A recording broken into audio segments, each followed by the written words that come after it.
Okay, guys, in this video, I will share 6 picks from my NHL betting model. So far, 1910 plus 10.61 units of profit, which would be a good result, even if this would be the end of the season. But let's continue with, I hope, good results from NHL betting model. Yesterday, I didn't create a video because I simply didn't find qualified bet, but the last day, it was 2 days ago, the winning bet on Pittsburgh and Winnipeg over 6, it was a good bet, also beating the closing line. So let's move to today's projections. I will be quick. I'm a little bit late, but maybe I will also mention a couple of other things about sports betting, which are important at the end of the video. So let's start with projections, with probabilities, and today's picks. Okay. So Washington, Philadelphia. I have the goalie. So if you have my betting model, you can reproject it. I of course made it earlier, and as I said, I'm a little bit speculating with the goalies because I also mentioned in my previous videos that for me living in Europe, this is maybe not the most friendly market because the things can change, the lineups and so on. But I still made projections with these goalies. So Charlie Lindgren against Ersson, based on my projections, Washington should be small underdog. They are small underdog. I don't see much value in this game. Minnesota, Florida, Philip Gustafsson against Sergei Bobrovsky. Based on my projections, Minnesota should be plus 147. They are plus 133 or 2.33 in decimal odds. Not much value in this game. Tampa Bay Lightning, they were waiting for the latest odds. I didn't check the latest lineups. I changed the goalies because the bookmakers didn't offer the odds earlier, so I will not be involved in this game. But those are my projections, you can see.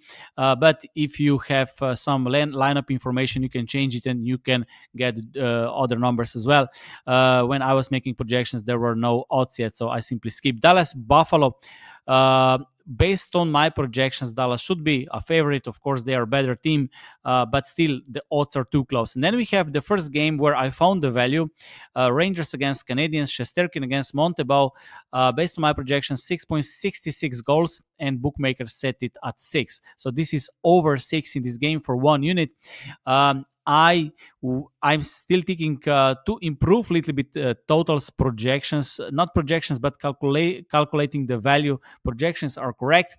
So as I said, you can even test it with goal difference or using adjusted Kelly criterion based on the strategy that we have, or maybe I should go with a little bit higher adjusted Kelly. I will see how this can be improved. If I will improve, then I will also upgrade it. But there are two simple ways to do this. Simply go with a little bit higher adjusted Kelly, or simply go with goal differences as well. Let's say you're looking for 0.5 difference, and then this could be 1 unit play. So as I said, in the past, I never really liked using totals in any sport, but once you create a new betting model, you can always test it, use it as part. And right now, betting on totals is pretty well, 6-2 so far, plus 2.93 units. The closing lines are not great. This is not a good sign, but let's see how this will work. When it comes to back testing, NHL is I don't like to use just data to back test it, because this is never real situation. So if you hire some mathematician or someone who is great at statistics, he will just build the betting model, he will calculate probability, and then he will take the results and he will back test it. Or maybe he has the odds, but actual betting is a little bit more complex, okay? And we don't have this data. Real life example of betting are much more different than just back testing or watching games or something like that, because we don't know all this situation, okay? You don't know who was in the net.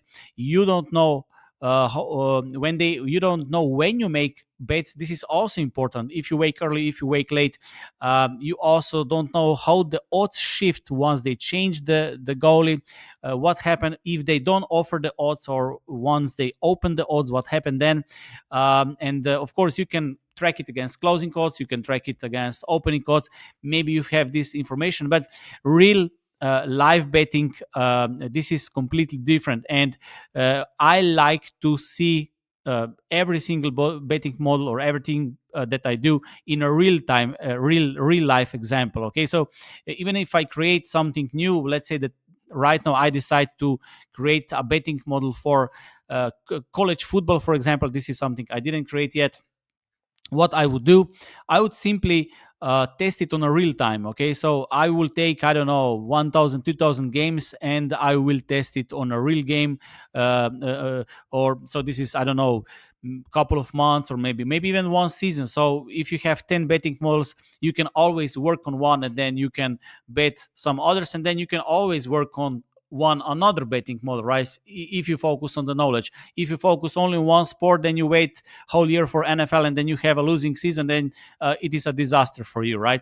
But if you focus on knowledge instead of betting, then you can work on one betting model, and you can bet two, three sports, depends on the time, of course, and then you can test it real time, and then you see, and you adjust your time, you adjust the units, the statistics, and everything else. Okay, and this is something which is much more realistic, and you get better feeling how the market works and how you can adjust this. Okay, you can also learn more about the betting model, what works, what are the weaknesses, what are the strengths, and so on. Okay, sometimes of course I see other betting models, I know exactly, some have weaknesses, some have strengths. For example, NBA is much better for spreads, not that great for totals, and so on, and then you attack the good things, right? So Rangers against Montreal, over 6. Toronto, Columbus, the same situation. There were no odds at the time when I was making projections, so no value. Detroit Islanders, Cam Talbot against Soroki, no value in this game as well. My projections, 2.74 on Detroit, bookmakers 2.36, so maybe small value with Islanders, but still not good enough. Then we have Winnipeg, St. Louis.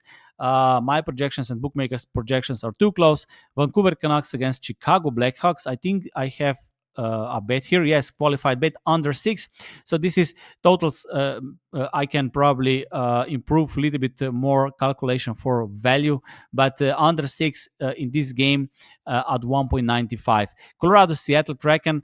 In this game, I have under 6.5. Colorado, they're still suffering some injuries, some offensive good players, and based on my projections, 5.85 total, and bookmakers 6.5. I think this is the biggest mispriced total today. Maybe I will be wrong. I don't know. Let's see at the end what will be the closing price and what will be the results, especially the price. But maybe I'm wrong with this. But based on my projections, the total should be much lower. Boston against Nashville. This is the first favorite moneyline bet. I have Nashville at 1.81 for 1 unit. So Nashville should be bigger favorite. Carolina, Edmonton, no value. Ottawa, Utah, I have under 6.5. The same story like here.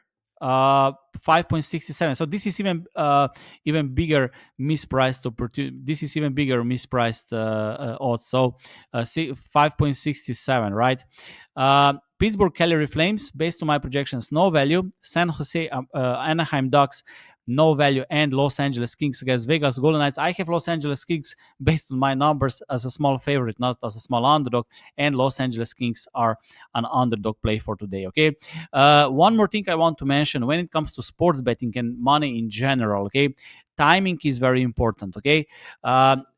Timing is very, very important when you start betting. And I'm not talking about when you start betting today for one day, but in your life. Okay, if you start betting 5 years ago or today, it is not the same if you will start betting 5 years later. It is the same if you go to a gym.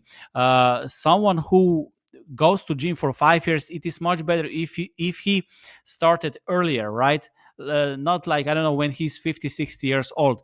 And when it comes to money, time is very important. Most people are focusing only on money, but you always need to calculate the time as well. This is why, for example, if you want to buy a house, if you pay with the cash, you will get a discount, or let's say that this is a regular price. But if you want to pay monthly, or take a loan or leasing on cars, you will always overpay, because this needs to be taken into account. Because it is not, for example, it is not the same if you give me money today, if you give me $1,000 American dollars today, or if you give me for the next 10 months, $100 American, because in the meantime I lost a lot of value. Okay, this is why time must be always calculated, whether you bet, whether you make money, whether you invest, whether whatever. Time is very important. So it is not money, time plus money. Okay, and the same for betting. When you bet, you always take into account as well time. Okay, okay. So I hope it was helpful. I hope you also got some new ideas or other ideas. But those were my projections. And again, never blindly follow anyone, including me, because you cannot follow me. Nobody can follow me. If you want to follow me, you should start betting 25 years ago and go through all the bets, through all the strategies, through all the sleepless nights, everything, and to be where I am right now. Okay, so following is not good strategy, but I can give you a couple of other angles, maybe some other ideas, spreadsheets, numbers, my knowledge, and then you can make your own bets, because I already did it. So now it's your turn, and don't blindly follow anyone. Always make your own predictions. But if my numbers can help you, I'm also happy, and I wish you good luck. So see you next time.